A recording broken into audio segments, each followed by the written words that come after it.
Alrighty, folks, welcome back. This is lecture number 3.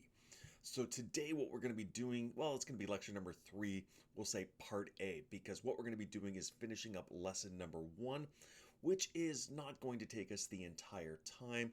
So then we'll do a second video, so it'll be a lecture 3 part 2, which will get into lesson 2 material. So let's just finish up lesson number 1, and where we left off was we were dealing with exercise 2. Now remember, in exercise 2, we were testing a brand of gasoline, or actually there was 3 different brands of gasoline. So we had brand A, B, and C, and we wanted to know, well, which brand is better in terms of getting more mileage. So we picked 5 cars to test with each brand. They went out, they went a certain distance, the amount of mileage was recorded. And then from now we want to be able to do the analysis. Now we've already done part A, B, and C, and we just got to the start of part D at the end of the last lesson. So this is where we're going to pick up, but let's just kind of recap on A, B, and C again. So the first thing that we want to do in any of this experimental design is, of course, the hypothesis test. Is we want to state what the null and alternative hypothesis is. Let's see here again, where is... Oops, I want this to be my pen. There we go. So for part A, that null hypothesis, H naught, is simply saying that it doesn't matter which brand of gasoline we use. None of these affects the overall mileage, or one is not better than the other in terms of more mileage.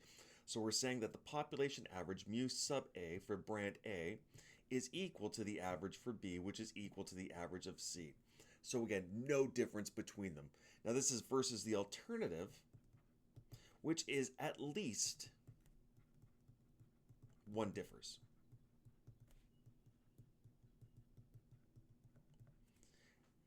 Now at the end again of this hypothesis test, if we reject the null hypothesis and accept the alternative, we do not know which one is going to be better. We just simply know one of them is going to perform better than the other.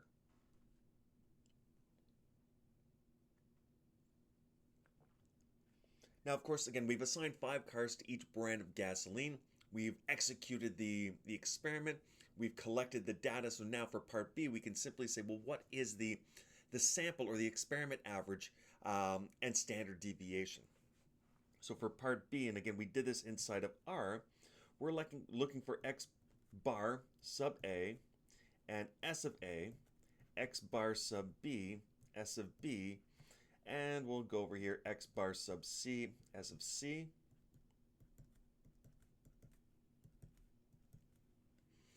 X of A was 34.9. So on average, brand A got 34.9 mileage with a standard deviation of 0.66. 0.766, I don't know if I said that correctly. Part B, 36.6. With a standard deviation of 0.850.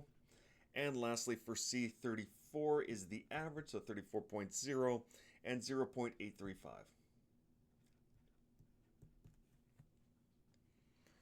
So just looking at the experimental data, and again, what we're looking for is one to perform better than the others. If I'm looking at the average of each one of the brands throughout the experiment, well, brand B seems to be best, where it's getting 36.6 miles.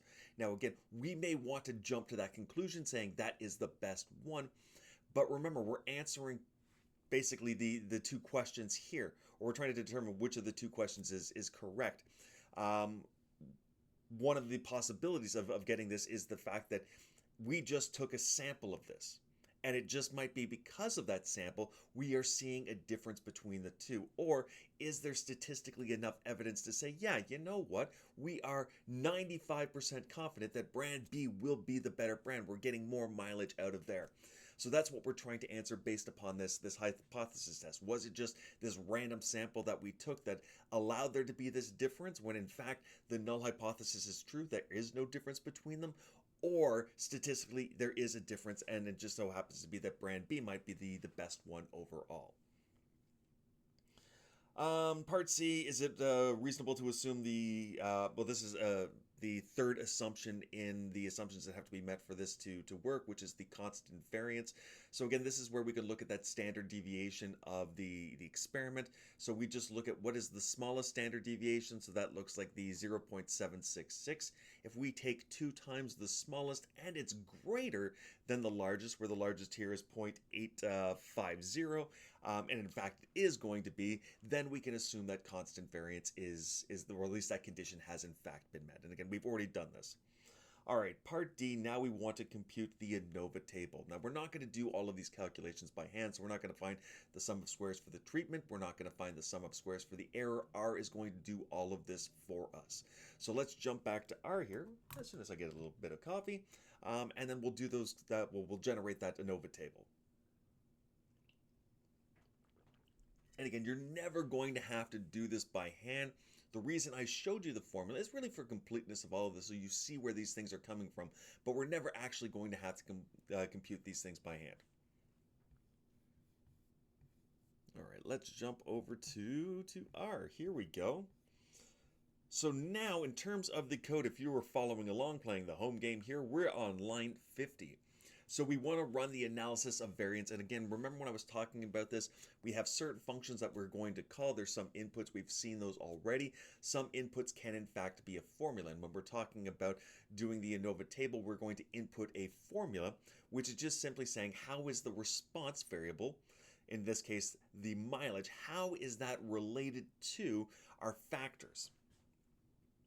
So if we go to line 51, I'm going to save the outcome of this ANOVA table into a gas example.aov. So that's the name of my variable. And again, I have that arrow going into it. So my function that I'm going to be calling is AOV. The output of that is going to go into this variable. So AOV is the name of my function. My input is inside of my round brackets. The first input is that formula. So if I go back to my data table, and we can actually open up and see the columns of the data table just by going to the top right here in that global environment, we see, again, think of that data frame, that data table, the data frame, which is actually called, as like an Excel spreadsheet where, again, we can have those different columns, and those different columns can contain different types of variables inside of there. So we have one column that is going to be the gas type. This is a factor or a categorical variable, so 3 different levels, A, B, or C. And then we have the values, the output, the results of this. So I'm saying here in terms of my formula, the values are going to be explained by, and that's where that kind of tilde comes into play, is explained by gas type. And that's my little kind of tilde sort of thing going on there. So, yeah, values is explained by gas type, and I'm just telling it where to grab this data. So the data is actually from the data frame called data. Not a very good name. I'll probably come up with a better name next time. So we run this. So running line 50, again, if you're using a Windows machine, this is just Control Enter. It's not Control, I can't remember what it is off the top of my head for Mac, but if you're using a Mac, you've probably already figured this out, so you don't need me telling you. But again, it's one of those buttons and Enter. And now I just want the summary. So I want that ANOVA table. So using the summary function, I'm putting through that variable gasExample.aov. And if I run this, what spits out to the console is going to be our ANOVA table. Now remember when I showed the ANOVA table in the slides, it had that last row, that total row. Well, we don't actually have that. We don't need the totals. All of the other information that we need is already there. So we see I have for my very first column here, I have where are the sources of variation coming from. It's coming from gas type, and it's coming from the residuals or the error term. So we have the sum of squares for the treatments, sum of squares for the error. We have our degrees of freedom for both, so 2 and 12. We have the sum of squares calculation already done for us. Again, I said we're not going to have to calculate that. The mean sum of squares, which is just dividing by their standard deviation, dividing by the degrees of freedom. And then we get our F statistic based upon this experiment. So our F statistic here is 12.74. Now remember, when the null hypothesis, or when there's more suggesting that the null hypothesis is probably true, that there is no difference in the gas types in this case, we should see an F statistic somewhere around that 1 range. The farther away it is from 1 in the positive direction, the more likely it is that the null hypothesis is not correct, and then we can rely on the alternative. But again, we need that specific cutoff point. Where is that critical value? So we have a 12.74 that seems like it's high, but again, without knowing the critical value, we can't make a final call at this point in time. We do have a p-value. We'll talk about that in a second, but let's just talk about that critical value first. Now, what I want to do is I want to generate what the distribution would look like with this degrees of freedom. So I'm going to create a histogram and show what the distribution of f values that we should be getting if the null hypothesis was in fact true. And again, using the degrees of freedom 2 and 12. So I'm building my histogram. My histogram shows up at the very bottom right here. And we can see, again, if the null hypothesis is true, along the horizontal, this is the f values that we should be getting. So when it is true, the vast majority of what's happening here should happen right at the very beginning. So from 0 to, say, 2, that's where the vast majority of those f statistics are going to lie. Again, this is under the assumption that the null hypothesis is true. And what we are going to do is, again, to find that critical value, we want to look at the very right tail of this distribution and say, where does the start of that very last 5% of this distribution begin? So maybe it starts somewhere just around this 5 mark. So from 5 onwards, that represents 5% of, say, the most extreme f values that we would get if the null hypothesis was true. So that starting point, that beginning of that last 5%, that is our critical value. So if we run the experiment and we get an f statistic, or we generate an f value or f statistic that falls past that critical value, so it's in that last 5%, that's when we say, okay, this is too extreme for us based upon our alpha that we chose, which alpha was in this case 5%. That's why we use that tail, or the last 5% of the distribution as that tail point there. Since we fell into that area, it's so extreme that we are going to reject the null hypothesis because we should almost never see it. We're going to reject the null hypothesis and accept the alternative.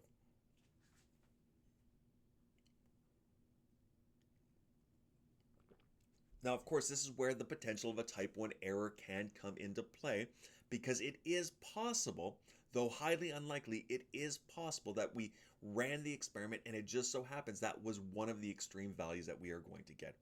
But for us, we're saying that should only happen about 5% of the time. So if it falls within that range, we are happy to, or at least satisfied at this point in time to say, okay, we're rejecting the null, accepting the alternative. Okay, so where does that begin? I just kind of randomly picked a 5 from here. My screen's over here. I know it's over here in this thing, so I should really kind of be looking and pointing this way, but it's over here. Maybe I should set this up a little differently next time around. Nah, who cares? So where does that critical value start? Where does that beginning of the last 5% of the tail? Well, going back to R here, this is happening in line 58. I'm going to use the QF function. So there is, for all of the different distributions, there's a couple of different things that we can call from here. And we'll talk about this a little bit more when we kind of play around with this a little bit. But we're talking about an F distribution. Now that Q, that prefix Q, what that does is it returns a starting point for us. So what I'm putting inside of my round brackets here in terms of my input, I'm saying, what is my alpha? My alpha is 0.05. So that Q is going to say, where is that starting point for the last 0.5%, or sorry, not 0.5%, for the last 5%. Now, I'm saying for the last 5% because I also have this lower dot tail is equal to false. If I didn't put this in here, what this would be doing is, where is the starting point for that first 5%? I don't want that. I want the most extreme values on the right-hand side, so I want lower tail equal to false. I want again, what's happening in the upper tail there. And again, my degrees of freedom 2 and 12, this is based upon, again, I have 3 treatments, so 3 minus 1 gives me my 2, and in terms of my number of observations or number of experiments that were, or experimental units that were sent out, there's 15 experimental units minus 3 treatments gives us our 12. Okay, so running this line, Control Enter, will give us where our critical value is, and our critical value just so happens to be at 3.885, so 3.89, give or take. So that means if I'm looking at this distribution here, somewhere around here, this 3.89 to the right of 3.89 represents 5% of the most extreme observations. So if we run our experiment, we get that F statistic. If it falls within this range, we reject the null hypothesis and accept the alternative. So when looking at this, again, I have, based upon my ANOVA table here, I have an F value of 12.74. We're well past that cutoff range.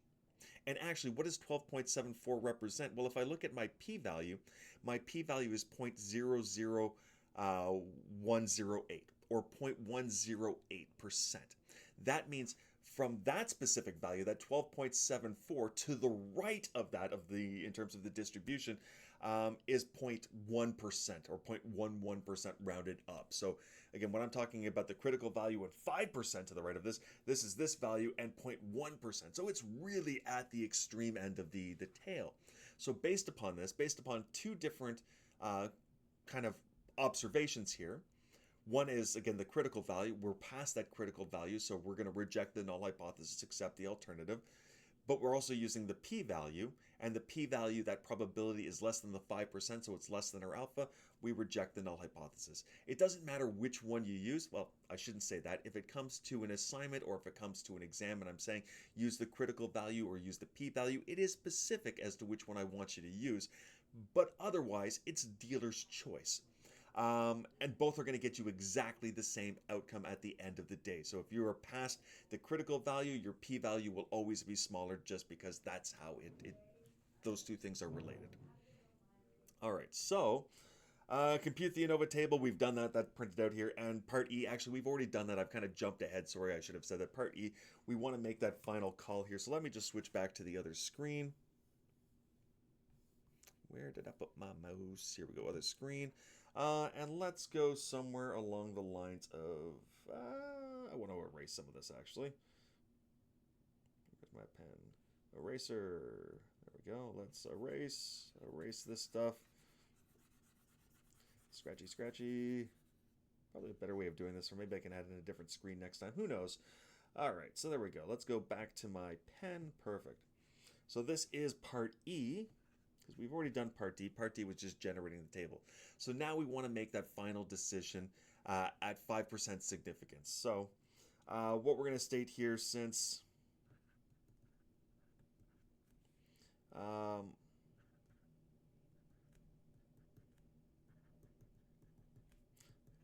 our F stat is, this is 12.74,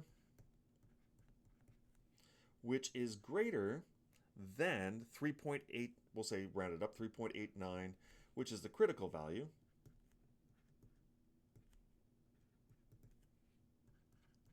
We reject H naught at alpha being 0.05. Always must include that level of significance to make sure if someone else is reading it, we want to know where that standard of cutoff has been. Is it alpha being 5%? Is it alpha being 10%? Obviously, the smaller alpha is, the harder or the more evidence we need to be able to reject the null hypothesis and accept the alternative. But we do need to state that in our final conclusion. So we reject H naught at alpha being 0.05 and accept HA.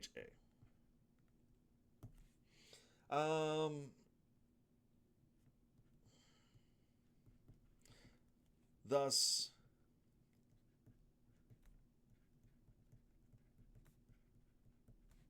I'm running out of space here. Brand of, we'll say gas, differs.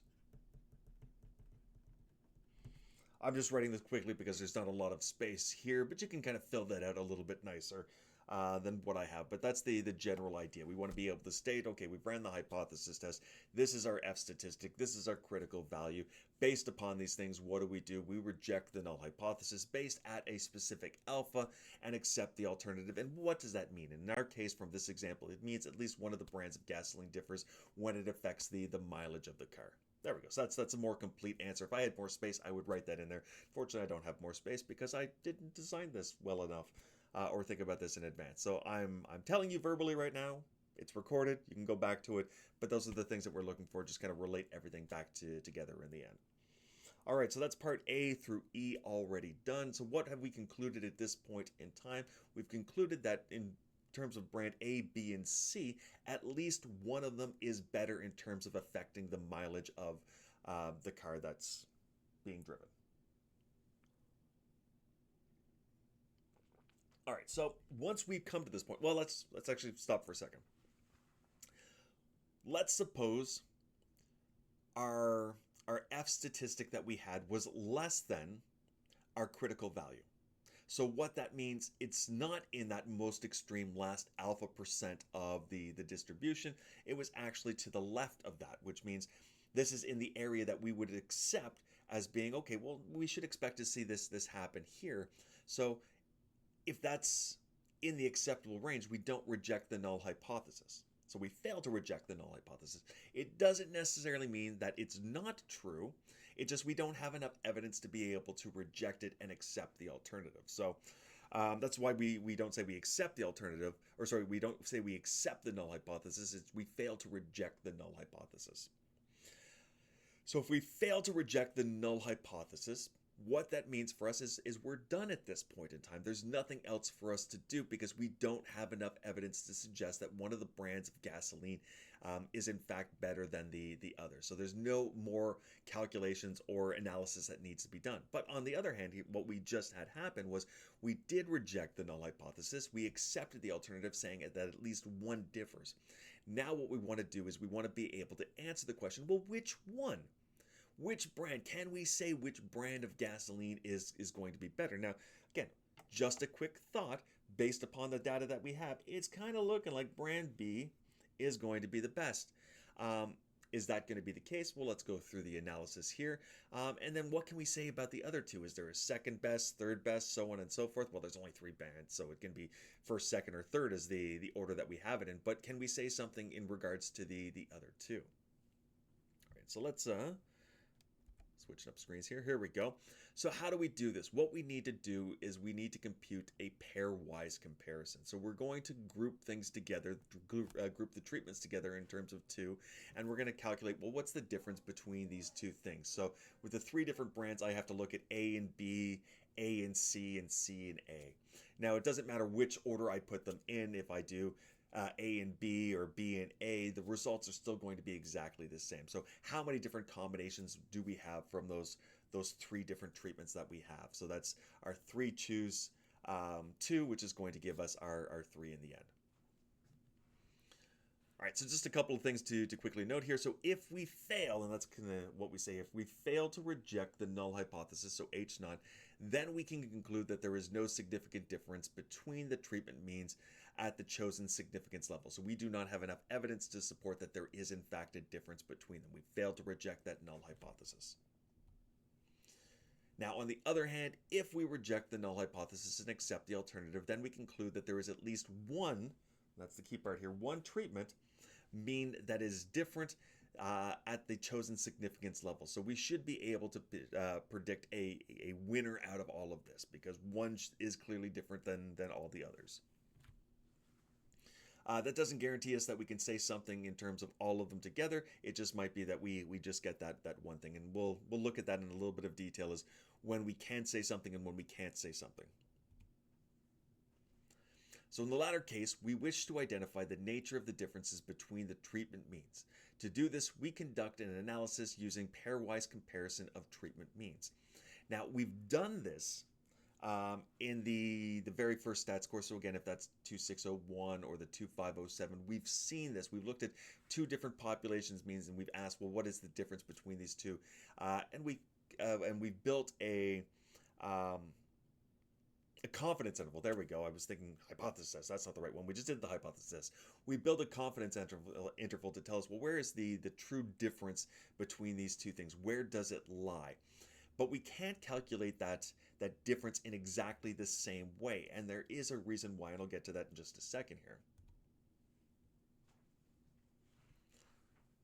So since we assume that the variance in the response variable is constant across all of the P treatments, we could conduct a 1 minus alpha so if alpha is 0.05, a 95% confidence interval for the difference of each pair of treatment means using a pooled variance procedure. Again, this is what we would have done in Stat 2601. Now, if we computed the confidence interval in this way, then we would have a 95% confidence interval, or again, 1 minus alpha times 100% confidence interval, that each individual interval would contain the mean difference of interest. Okay, so there's a key part in there. Each individual. We don't want that. Think of it this way. Oh, actually, do I have the... Oh, in this case, I'm just asking the question, well, how many different intervals do we have to do? So in terms of the gasoline mileage example, what is the total number of possible pairwise comparisons? As we already said, that was 6, because that's just, there's a that's 3. There's 3 treatments, and I'm choosing all different pairs, so it's 3 choose 2, or P choose 2. Okay, here's where I'm getting into that last part of why that each individual becomes problematic. So suppose we computed an individual 95% confidence interval for the mean difference in mileage for each possible pairing. How confident would we be that all 3 confidence intervals, in this case here, this is where the keyword, simultaneously contain the true mean difference in sales that we are attempting to capture?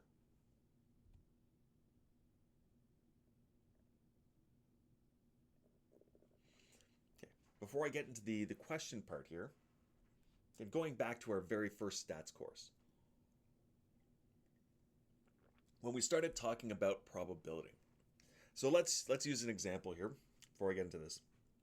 Let's say I had 2 different events, and we have the probability of A happening is 80%, 0.8.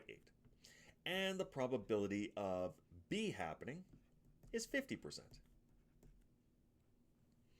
So I have 2 different things. Individually, A happens at 80%, B happens at 50%. But here's the thing. We want the outcome here to be simultaneous, which means I want these things to happen at the same time. So what is the probability of A and the probability of B? Well, here's a key thing. Each of these intervals are independent of one another. So when we have outcomes that are independent and we're talking about probability, we have a nice formula for being able to do that. I look at my first interval, or in this case my A, and then I look at B, and I can just multiply these 2 things together. So this is the probability of A times the probability of B. Again, this only works when the 2 things are independent of one another. So this gives me a 0.8 times 0.5, or 0.4. So notice here the probability of both of them happening at the same time is less than any one of those 2 things individually. Okay, that's the problem here. So if I have something that's 95%, another interval that's 95%, a third interval that's 95%, well, what is the probability of the first one and the second one and the third one? Well, that's 0.95 times 0.95 times 0.95. So that 95% confidence overall has now shrunken because it's no longer 0.95, because we want these things to all happen at the same time. So this is where that issue comes into play. We can't use exactly the same tools that we did in our very first stats course, because if we did that, then that is the problem that we run into. And what we're doing here, when we shrink that probability, is we are enlarging alpha. And when alpha becomes larger, that is our probability of a type 1 error, which is we reject the null hypothesis when the null hypothesis is actually true. So we don't want that to become larger. We've already set our alpha to be 0.05, that only 5% of the time we're going to make a mistake. I don't want alpha to grow based upon these different confidence intervals. So we have to attack them in a slightly different way. And how we do that is just using a slightly different distribution. This is called the studentized range distribution, which allows us to, or takes into account, this simultaneous outcome. So when we are doing these sort of things, when we're creating these intervals, they are becoming stronger individually, that when we put everything together, and that's the key part, we have that 95% outcome that we want. So we're not changing our alpha at any point in time. Okay, so in this case, there's a couple of different ways that we can look at doing this, but the Tukey simultaneous confidence intervals is a nice way of being able to do it. Again, there's a handful of different ways, but this is the one we're going to be focusing on. And R does this nice and easily, so let's just stick with this. So we're Tukey simultaneous 1 minus alpha, or in our case again 95% confidence intervals. For the difference between, we're looking for mu sub I minus u sub h. So if I have two different treatments, what is that population mean difference? How do we calculate that? Well, we calculate that trying to find where that value actually is. Again, within that 95% confidence range, we take our point estimates for each one of those population means. So we look at our x bar sub I, x bar sub h. Again, these are point estimates for mu sub I, mu sub h. I take the difference between those, again, that we get just by running the experiment. So that gives us the difference between the two. But what we're really looking for is, what is this difference? Where is that population mean? Where does that true value lie? So we're building that confidence interval. So I have to go a little bit to the right, a little bit to the left from that x sub I minus x sub h. And that's going to give me my upper and lower bound for where I'm going to be, again, 1 minus alpha times 100% confidence that my true value is going to lie in there. And again, that's how we're able to do this and keep that simultaneous confidence, is using that studentized range distribution. So that's my Q sub alpha. And this is a right tail area of alpha based upon P treatments and N minus P error degrees of freedom. So again, taking into account those parameters that we need in there. Now again, I'm not going to ask you to memorize this formula. Just again, give you a general idea of where this is all coming from. We are going to be using R to generate this confidence interval for us. So that leads us to the end of exercise 2, where now we want to do that final analysis. So we've rejected the null hypothesis. We've accepted the alternative. So we are stating that there is a difference in one of the brands of gasoline. Now we want to be able to find, well, which brand is better. And again, that guess based upon the experiment was brand B was probably going to be the best one overall. Is that in fact true? Well, let's see this.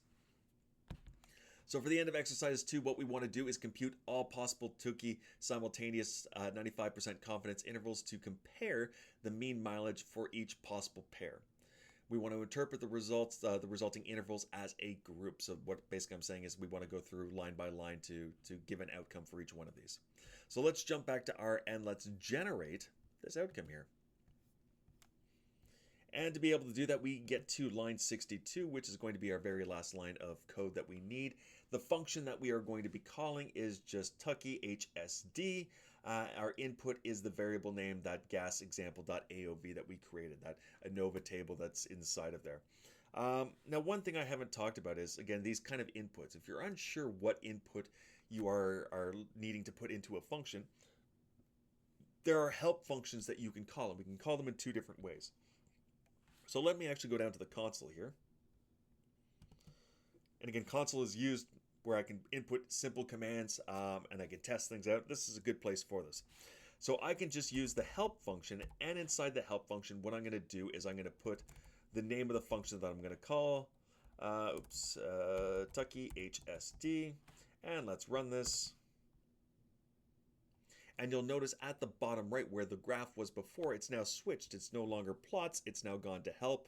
And this is for Tukey HSD, which is in the stats package, which is part of the base packages that are already brought in from R and loaded automatically. So it gives kind of a quick description of what's going on in here and its usage. So we have to call the function Tukey HSD. The first input is X. That is a fitted model object using an AOV fit. So we've already called the AOV function to build our ANOVA table. So that's exactly what we are putting into this. So there's a couple of different ways you can create the ANOVA table. If you don't do it in exactly this way, again, it's not going to work in this function. It will spit out an error from there. So there's a couple of other things that we have in here. One of the things that we do sometimes touch is the conf.level. So notice by default, unlike the very first parameter x is just in there. But there's conf.level And now we see this equal to 0.95. So what this means is some of the inputs have an automatic default setting. So by default, if I don't call conf.level and set it to something, it's going to be set to an alpha of 0.05, so a 95% confidence interval. But if I wanted to change this confidence interval to say a 90% confidence interval or a 99% confidence interval, I would use conf.level as one of my inputs, and I would specifically overwrite the default. I would say conf.level is equal to 0.99 or 0.90, something along those lines. But I would change that default setting. If I don't include it, it's automatically set to there. Same with ordered equals false. So what is ordered? A logical value indicating if the levels of the factors should be ordered according to increasing average in the sample before taking the differences. Now, we don't need to order anything. That's perfectly fine. Leave it as is. So by default, it's set to false. Perfect. We'll leave it at there. And then we can go through, and sometimes they have examples in there. They give a little bit more of a description of everything that's happening. Authors, kind of where these things can be referenced from.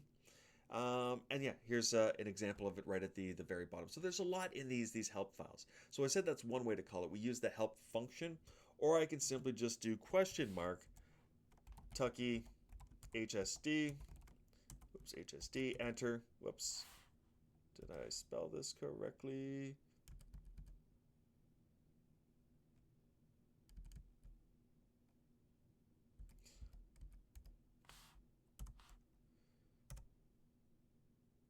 There we go. There's not a C in there. Tucky HSD, or question mark Tucky HSD, nothing changed because, again, I'd get exactly the same outcome here. Let's actually just switch over if I went to plots. And I ran this command again. Notice, again, it jumps into the help file. So there's two different ways of calling the help file. Both work exactly the same.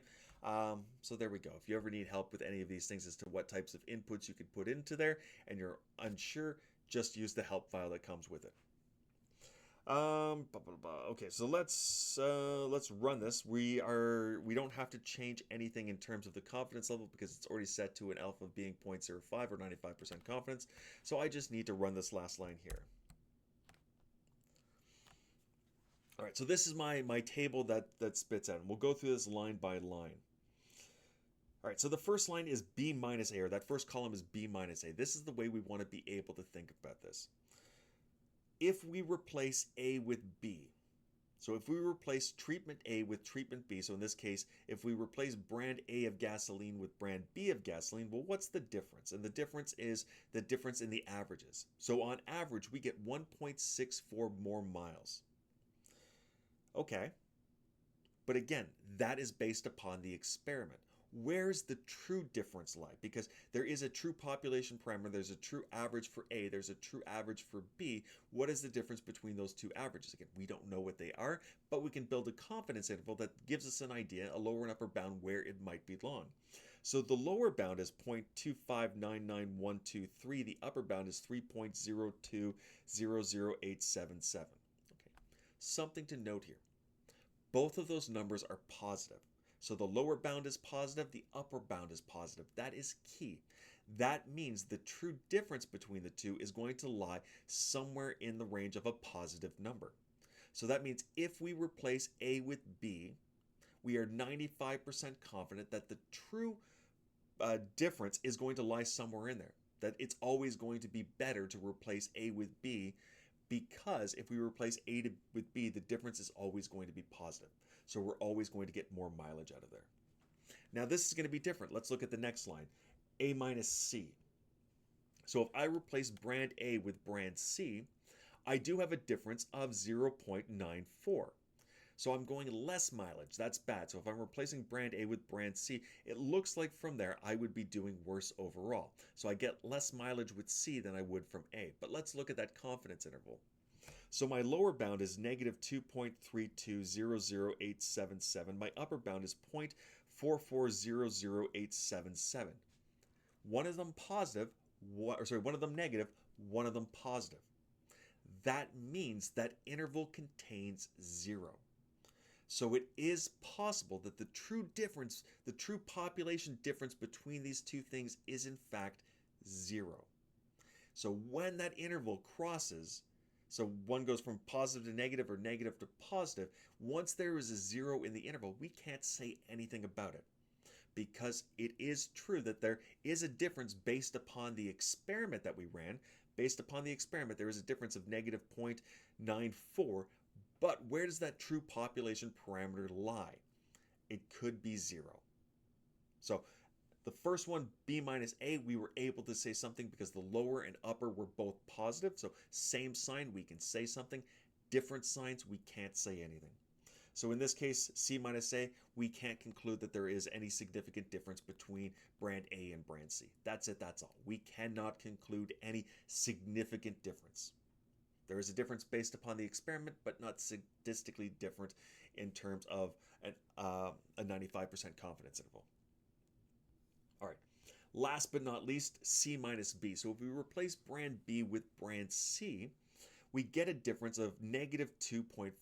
So again, we are going less miles when we replace A with C. So C would appear to be worse. Again, is that just the experiment? Or is the true population parameter also going to be in that range? So let's look at the lower and upper bound. So our lower bound is negative 3.96. Okay, that's negative. Our upper bound is negative 1.199. Again, negative. Same sign, we can say something about that.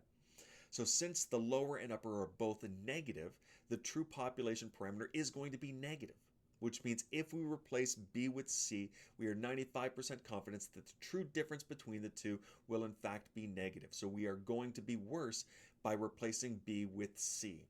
So B would be better than C, A would be better than B, and that's all we have. So we don't have anything in terms of C and A. Sorry, I said that incorrectly. B is better than A. A and C we can't say anything about. B is better than C. So B is better than A, it's better than C. So we do have a first place.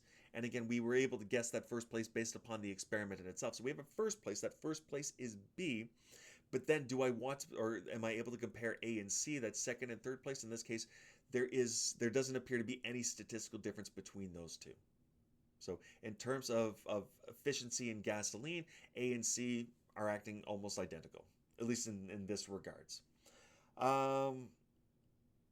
I think that's it in terms of my slides here. Let me just double check. No, I have one more slide. Okay, let's jump back over here. So we've just given the analysis, and again, that analysis is what you would be doing when you're writing down is exactly what I'm saying here. Is we go through line by line, and can we conclude something? Again, we can only conclude when the upper and lower have the same sign. If there's different signs, it contains a zero. We can't say anything. And that I have summarized in my next slide here, which is going to be my very last slide. So if a confidence interval contains the value of 0, then we say there is no significant difference between the corresponding treatment means. If the confidence interval does not contain a 0, so again, either the upper and lower bound are both positive or they're both negative, then we say there is a significant difference between the corresponding treatment means, and we simply state it as such. There is a difference. What is that difference? The true population parameter will lie in between these intervals. So that's everything in terms of a single factor to design or a one-way ANOVA. So what we're going to be looking at next in lesson number 2, which is going to be the second half of the lecture, is we're going to take a twist on this, or look at one of the limitations that we have in terms of a one-way ANOVA. And one of the limitations is we kind of guessed this, or you might have guessed this already, but let's look at this example here, the brand of gasoline. Let's suppose our original 100 cars that we picked from, so we had 100 cars, we chose 5 of them randomly for A, 5 of them for B, 5 of them for C. What happens if all of those cars weren't the same? In terms of maybe there was 1 or 2 cars in there, or maybe there was more, that it didn't matter which brand of gasoline you used, they're always going to run better. So there's an inherent bias already in that experimental unit. Now, also in the same way, one of the examples that we went through is we wanted to look at how grades are affected in a statistics course, and that was going to be determined based upon the term in which the course was offered and whether it was going to be online or in person. Again, What were the experimental units? Those were the students.